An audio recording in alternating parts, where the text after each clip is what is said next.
हातकणंगले तालुक्यातील इंगळी इथल्या नवीन वसाहत इथं काँग्रेसचे आमदार राजूबाबा आवळे यांच्या आमदार फंडातून 15 लाखांच्या निधीतून लोकशाहीर अण्णाभाऊ साठे सांस्कृतिक सभागृह बांधण्यात आलंय। आमदार राजूबाबा आवळे यांच्या हस्ते आणि मान्यवरांच्या उपस्थितीत या सभागृहाचं उद्घाटन करण्यात आलं।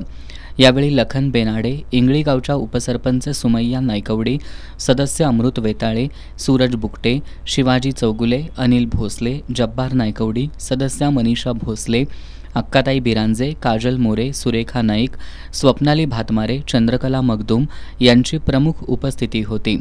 यावेळी बोलताना आमदार राजूबाबा आवळे यांनी सभागृहाच्या उद्घाटनाच्या निमित्तानं दिलेला शब्द पूर्ण केल्याचं समाधान वाटत असल्याचं सांगितलं।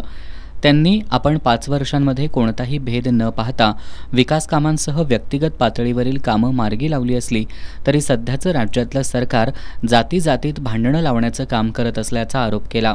एकीकडे भेदभाव करणारी महायुती आणि दुसरीकडे सर्व धर्म समभाव जपणारी महाविकास आघाडी यांच्यातला फरक जनतेला समजला असून येत्या निवडणुकीत महाविकास आघाडीचंच सरकार सत्तेत येईल असा विश्वासही त्यांनी व्यक्त केला।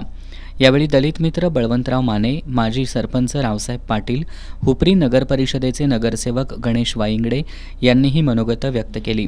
यावेळी शिवाजी बिरांजे, अजित बिरांजे, अजित गायकवाड, रमेश मोरे, शमुवेल आवळे, सागर बिरांजे, आकाश बिरांजे, सूरज बिरांजे, संतोष बिरांजे, रोहन बिरांजे यांच्यासह ग्रामस्थ उपस्थित होते।